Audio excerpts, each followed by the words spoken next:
আসসালামু আলাইকুম। Cook with Afroza ব্লগে আপনাদের সবাইকে স্বাগতম। আশা করছি যে যেখান থেকে আমার ভিডিওটি দেখছেন সবাই ভালো আছেন। কিছু কিছু ভর্তা আছে যেটা দেখলেই কিন্তু জিভে জল এসে যায়। আর এই ভর্তাগুলোর যদি ঘ্রাণ এবং চোখের সামনে থাকে তাহলে কিন্তু ভাত একটু বেশিই লাগে। আজকে যে ভর্তাটা আমি আপনাদের সঙ্গে শেয়ার করব, এরকম ভর্তা যদি বাসায় করেন অবশ্যই ভাতের চাউল একটু বেশি করেই দিবেন, কেননা এই ভর্তাটা এতটাই মজার হতে চলেছে যেটা একবার খেলে আবারও কিন্তু খেতে মন চাইবে। আর এই ভর্তাটা করার জন্য এখানে আমি নিয়েছি একটা বেগুন। আজকের ভর্তাটা করতে আমার লাগবে একটা বেগুন। প্রথমেই বেগুনটা আমি চাকচাক করে কেটে পানিতে চুবিয়ে রাখবো। আর এই ভর্তাটা করতে আরও লাগবে চিংড়ি মাছের শুটকি। এখানে 3 টেবিল চামচের মতো চিংড়ি মাছের শুটকি নিয়েছি। প্রথমেই কিছু সময় এই শুটকি মাছটা ভালো করে ধুয়ে ভিজিয়ে রাখবো। এখন আমি অফ ক্যামেরাতে ভালো করে এই চিংড়ি মাছটা ধুয়ে নিব 4 থেকে 5 বার। এখন বেগুন আর চিংড়ি মাছ ভালো করে ধুয়ে নিয়েছি। এই ভর্তাটা করতে আমার বেশ কয়েকটা পেঁয়াজ লাগবে। এখানে কিছু পেঁয়াজ আমি কুচি করে কেটে নিব।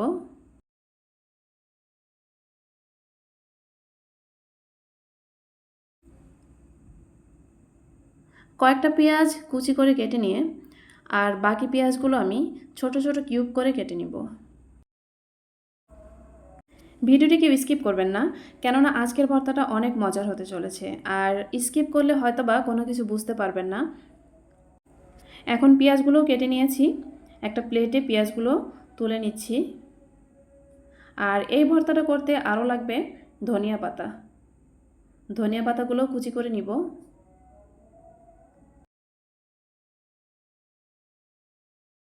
ধনিয়া পাতাগুলো কুচি করে কেটে নিয়েছি, এখন একটা প্লেটে তুলে নিচ্ছি। এছাড়াও লাগবে কয়েকটা রসুনের কোয়া।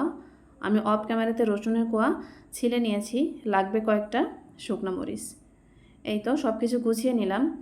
এখন কেটে রাখা বেগুনগুলোতে দিয়ে দিচ্ছি সামান্য একটু লবণ, দিয়ে দিচ্ছি হাফ চা চামচেরও একটু কম হলুদের গুঁড়া এবং হাফ চা চামচের মতো মরিচের গুঁড়া।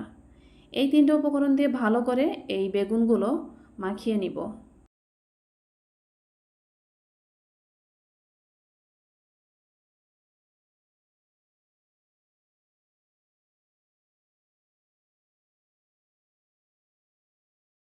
হাতের সাহায্যেই ভালো করে লবণ, হলুদ, মরিচ ভালো করে বেগুনের সঙ্গে মাখিয়ে নিয়েছি। এখন এই বেগুনগুলো সাইডে রেখে এদিকে চুলোয় একটি তাওয়া বসিয়ে দিয়েছি। তাতে দিয়ে দিলাম সামান্য একটু সরিষার তেল। তেল কিছুটা গরম হয়ে আসলে এর মধ্যে ভেজে নিব কয়েকটা শুকনো মরিচ। লো মিডিয়াম আছে শুকনো মরিচগুলো ভালো করে ভেজে নিব।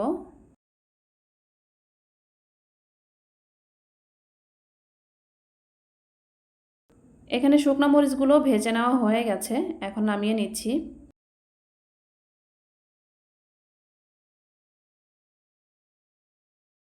এখন একই কড়াইতে একই তেলের মধ্যে দিয়ে দিলাম রসুনের কোয়া আর দিয়ে দিলাম কিউব করে কেটে রাখা পেঁয়াজ। রসুনের কোয়া আর কিউব করে কেটে রাখা পেঁয়াজগুলো ভালো করে নেড়েচেড়ে লালচে করে ভেজে নিব। পেঁয়াজ রসুন যখন লালচে কালার ধারণ করবে তখন কিন্তু আমি এগুলো নামিয়ে নিচ্ছি।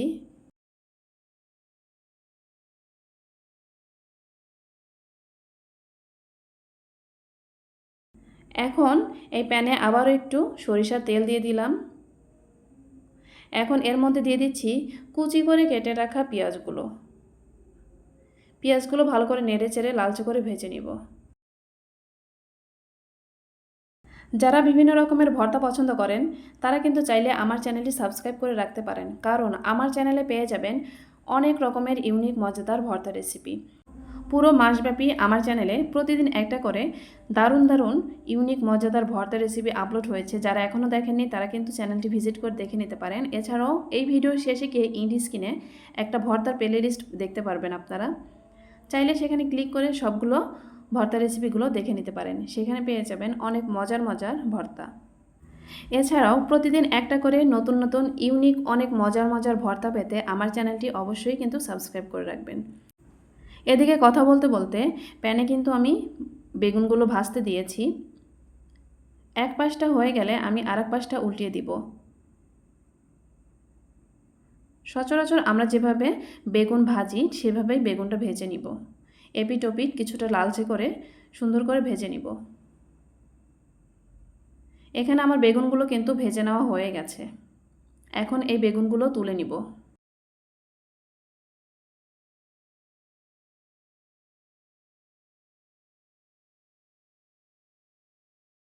এখন বাকি বেগুনগুলো এর মধ্যে দিয়ে দিলাম, আর এর সঙ্গে দিয়ে দিব ধুয়ে রাখা চিংড়ি মাছের শুটকি। একই সঙ্গে বেগুন এবং শুটকি মাছ ভালো করে ভেজে নিব।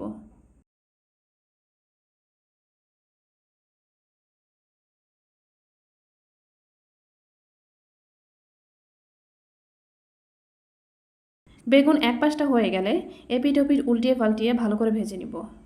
এদিকে চিংড়ি মাছের শুটকিগুলো একটু নেড়ে চেড়ে ভেজে নিব, যেন এক পাশটা পুড়ে না যায়। ব্যাস, আমার বেগুন এবং চিংড়ি মাছের শুটকিগুলো ভালো করে কিন্তু ভেজে নেওয়া হয়ে গেল। এখন এই ভর্তাটা আমি করব বাটনাতে, তাই প্রথমে আমি এগুলো সব বাটনাতেই নামিয়ে নিলাম।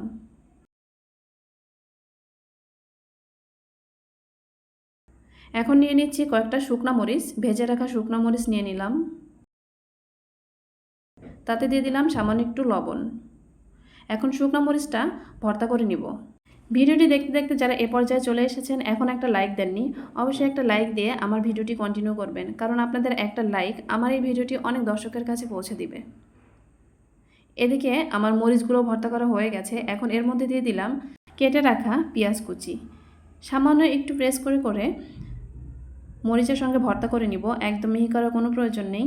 জাস্ট একটু চাপ দিয়ে দিয়ে মরিচের সঙ্গে ভর্তা করে নিব। দিয়ে দিলাম সামান্য একটু সরিষার তেল। এটা দেওয়ার পরে পেঁয়াজ এবং শুকনো মরিচ একসঙ্গে যখন মেশানো হবে সুন্দর একটা গ্রান বের হবে, এটার কারণে এর টেস্টটা অনেক গুণে বেড়ে যাবে। দিয়ে দিলাম ভেজে রাখা পেঁয়াজ এবং রসুন, সেগুলো একটু বেটে নিচ্ছি, একদম আধা বাটা করে বেটে নিব। খুব বেশি বাটার প্রয়োজন নেই, মিহি করার কোনো প্রয়োজন নেই। এখন সব কিছুই ভর্তা করে নিব। ভেজে রাখা চিংড়ি মাছ এবং ভেজে রাখা বেগুনগুলো ভর্তা করে নিব। চিংড়ি মাছের শুটকি দিয়ে বেগুনের এই ভর্তাটা কিন্তু এতটাই মজার হয়, যেটা না খেলে কখনোই বুঝতে পারবেন না। দুর্দান্ত স্বাদের এই ভর্তাটা। একবার ট্রাই করে অবশ্যই দেখবেন কেমন হয়েছে, কতটা মজার হয় এই ভর্তাটা। এখন আমি বাকি ভর্তাটুকু হাতের সাহায্যে করে নিব। তার জন্য এখানে দিয়ে দিলাম ভেজে রাখা পেঁয়াজ কুচি, আর কয়েকটা দিয়ে দিলাম ধনিয়া পাতা কুচি, আর সামান্য একটু সরিষার তেল দিয়ে ভালো করে মাখিয়ে ভর্তা করে নিচ্ছি। অর্থাৎ সব কিছু ভালো করে একটু মিশিয়ে নিচ্ছি। এই তো তৈরি হয়ে গেল মজাদার ভর্তা। আর এখানে কিন্তু শেষ নয়, এই ভর্তা স্বাদ বাড়াতে আমি আবারও একটু কিছু উপকরণ মিক্সড করব, সেটা আমি পরে দেখাচ্ছি। এখানে আমি ভর্তাটা নিয়ে নিয়েছি, আর সবশেষে আমি আবারও কিন্তু এর উপরে একটু তেল দিয়ে দিচ্ছি, সরিষার তেল। আর এই সরিষার তেলের যে ঝাঁজ আর ঘ্রাণ, এটার কারণে এই ভর্তাটা যে এতটাই মজার ও লোভনীয় হয়েছে, যেটা দেখলেই খেতে মন চাইবে। আমি একটু ভাতের সঙ্গে সার্ভ করে দেখছি কেমন হয়েছে। আর আপনারা অবশ্যই ট্রাই করবেন, ট্রাই করে জানাবেন কেমন হয়েছে।